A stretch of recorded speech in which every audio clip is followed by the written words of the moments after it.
Bonjour à toutes et tous, bienvenue dans notre premier épisode de notre mini-série consacrée à l'action de formation en situation de travail, plus communément appelée AFEST. Cette mini-série va se composer de 4 épisodes qui seront diffusés à raison d'un épisode par semaine dès le mois de février. Aujourd'hui, on va s'intéresser à une étape clé de la démarche AFEST qui est l'analyse du travail et l'identification des situations de travail apprenantes. Bonjour à toutes et tous, bonjour Léa. Effectivement, alors, pour illustrer concrètement cette première étape qui est essentielle dans la FEST, nous avons interrogé la CAF du Gard, alors, qui est un organisme de plus de 450 salariés, au service de près de 160 000 allocataires. Et depuis 2024, la CAF du Gard est engagée dans une démarche AFEST qui a déjà permis de former plus de 30 collaborateurs. Ces formations concernent 2 métiers qui sont vraiment au cœur de l'organisme de la CAF du Gard. Les conseillers offres de services à l'usager, donc les CGU, et les gestionnaires conseils allocataires, donc qu'on appelle les GCA. Et pour cela, nous avons donc interviewé Nathalie Chanson, qui est une formatrice experte technique, qui nous explique comment son organisme a observé le travail réel, analysé les pratiques et surtout identifié des situations de travail à fort potentiel d'apprentissage. L'objectif de cet épisode, il est clair, il est de comprendre comment on analyse le travail et en quoi cette analyse va permettre de construire un parcours de formation qui soit efficace, ancré dans la réalité du terrain, mais surtout aussi porteur de sens pour les apprenants. Nous vous proposons maintenant de découvrir donc son témoignage pour comprendre concrètement comment cette première étape a été menée sur le terrain.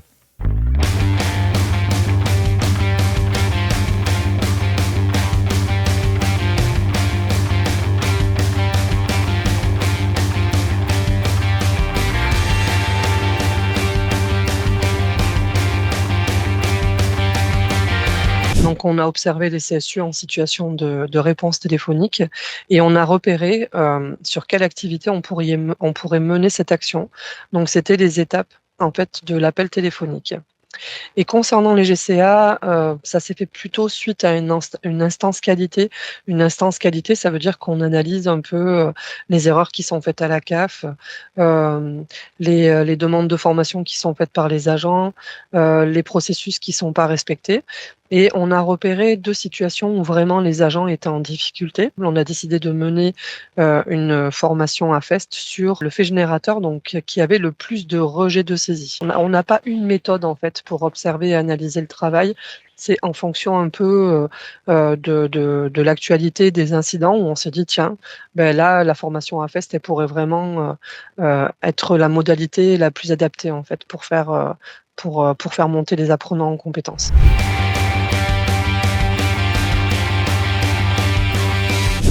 Alors, on a beaucoup échangé avec les experts métiers parce que les experts métiers, ils sont dans le concret. Donc, en fait, ils nous font remonter quand même pas mal de choses qui ne fonctionnent pas ou qui fonctionnent aussi. Avec les experts métiers, on va découper l'activité pour voir si ça répond bien aux attentes et aux objectifs attendus. Les managers, on a notre direction aussi. Les managers, ils nous font remonter les problématiques. Ensuite, après, il y a la responsable de formation qui propose ce type d'accompagnement. Le formateur et le référent, ça peut pas se faire si les personnes ne s'impliquent pas dedans. Pour les CSU, on a découpé les étapes de la réussite d'un entretien téléphonique. C'est-à-dire que quand on mène un entretien téléphonique, il y a 3 grosses étapes. La première, ça va être la prise de l'appel. La seconde, c'est le fond, avec la réponse, en fait. Et la troisième, c'est la clôture de l'appel. Pour les GCA, c'était plus particulier parce qu'il fallait vraiment aller dans un type de saisie, en fait. C'est-à-dire que des fois, un dossier, on va avoir un changement de situation professionnelle, mais ça peut déboucher sur plein d'autres choses, sur un trop perçu qui se crée, une analyse de situation, une coproduction. Le CSU, C'était bien qu'on aille sur la découpe d'un entretien téléphonique parce que, c'est quelque chose qui fait un peu peur à un nouveau CSU quand il arrive en poste de se dire, «C'est quoi déjà les étapes? Comment je peux arriver à respecter ces étapes?» La reformulation, la mise en attente, le fait d'identifier quelqu'un, c'est très important. Le premier jour, par exemple, on n'était que sur l'identification de l'usager au téléphone pour justement bien respecter le secret professionnel et faire en sorte que ça, ce soit quelque chose qui devienne pareil, toujours mécanique. Il peut après passer sur le fond, c'est-à-dire sur la réponse donnée, à l'usager au téléphone. Le constat, c'est que les CSU et les GCA, ils sont formatés à la production, en fait. Donc, au téléphone, il faut que les appels, ils soient assez rapides, parce que c'est du niveau 1 et que si ça va pas, il faut passer au niveau 2. Le GCA, il y a quand même, une production aussi à faire parce que, il faut que tous les dossiers soient payés. Donc en fait, des fois, on en oublie les processus, les consignes ou, des fois, il va y avoir des mécanismes qui se font pas parce que, on oublie qu'il faut, tracer, quand on consulte un portail partenaire, par exemple. Et le fait d'oublier ou d'avoir des mécanismes qui sont pas acquis, notamment dans l'analyse d'un dossier, on se concentre pas sur, le paiement du juste droit, en fait. Donc, il fallait un peu aussi, rendre les choses plus mécaniques, plus, dans les habitudes, en fait. Des fois, c'était ça qui était un peu plus compliqué. C'était de rechanger les habitudes des anciens gestionnaires. J'ai fait une matrice pédagogique qui sert en fait, à tous les référents AFES qui vont l'utiliser notamment pour les CSU. Dans la matrice pédagogique, en fait, il y a tout ce qui est, déroulé en fait de cette formation AFES. Donc déjà les objectifs qu'on attend au bout des 3 jours de formation AFES. Ensuite, j'ai fait, un petit guide avec les phases réflexives en fait et les questions qu'on peut poser en phase réflexive, parce que ça, c'est pas toujours le plus facile en fait à faire. Et pour, vraiment le concret, en fait, après quand on est sur, par exemple sur, l'appel téléphonique, on a fait un dessous, enfin, un dessous de clavier, en fait, un petit format A3 que les CSU peuvent avoir sous le clavier, où ça reprend justement toutes les étapes de la réponse téléphonique. Concernant la feste des CSU, déjà, on a décidé de ne pas le faire sur la plateforme téléphonique, mais de le faire dans une salle de formation pour justement, laisser le temps des échanges, laisser le temps des phases d'analyse, laisser le temps des phases réflexives, en fait, pour que justement, ils soient pas mélangés aux autres personnes et que du coup, ce soit plus facile pour eux de se concentrer. Ensuite, on a choisi de faire, un référent AFEST avec 3 apprenants parce que, plus ce serait très compliqué. Donc, il y a un apprenant qui va répondre, par exemple, au téléphone.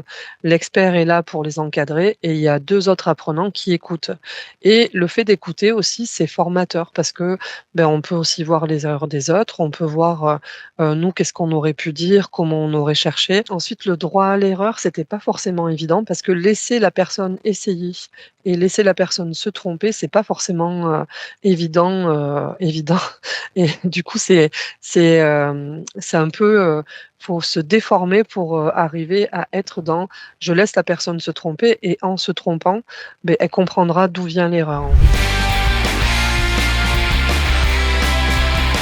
Ça permet de prendre le temps et du coup, de pouvoir vraiment prendre le temps de faire l'activité pour la découper et pour lui donner un sens, en fait. Il faut que les personnes, elles, comprennent le travail qui est mené, en fait, qu'elles comprennent l'activité. Moi, c'est vrai que je n'ai jamais été CSU. J'ai fait plusieurs immersions, en fait, à la plateforme pour, comprendre leur outil, pour voir comment ils répondaient, pour voir un peu tous les usagers qui ont été touchés, tout ça. Donc, ça permettait déjà de me dire: «Je sais ce qui se passe, je comprends comment ils travaillent». Parce que si on n'analyse pas le travail en soi, c'est compliqué après de réussir à le mettre en affect et surtout à le transmettre. S'appuyer sur, les gens du métier en fait, hein, il y a pas mieux en fait que les gens du terrain pour dire, là il y a ça qui va pas, peut-être faut le refaire, le reprendre autrement, c'est un travail qui est collectif. Donc c'est pour moi assez important. Une formation à FEST, elle fonctionne si, déjà la personne qui mène cette formation, elle y croit. Si elle y croit pas, ça va être compliqué en fait, d'y arriver parce que c'est quand même une modalité, qu'on n'a pas l'habitude de pratiquer et si la personne qui mène le projet n'y croit pas, ça pourra pas fonctionner parce que, déjà rien que les phases d'analyse, ça prend du temps. C'est essentiel aussi d'avoir un référent à FEST qui sait où il veut aller et qui comprend en fait la plus-value de cette formation à FEST. C'est important que le manager soit avec nous et qu'il y croit lui aussi. Le témoignage de la cave du Gard nous montre concrètement qu'une démarche à FEST, pour qu'elle soit efficace, elle commence toujours par une étape clé qui est l'analyse du travail.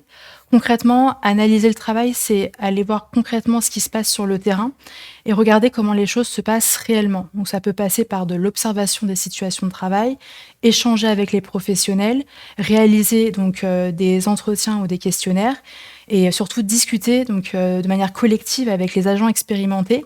Et l'objectif, encore une fois, il est clair, c'est comprendre comment le travail est réellement exécuté par les collaborateurs sur le terrain. Oui, et c'est effectivement le point de départ incontournable. Avant de concevoir un parcours de formation, il faut comprendre ce que les professionnels font réellement, dans quelles conditions ils exercent et sur quelles situations ils rencontrent le plus de difficultés.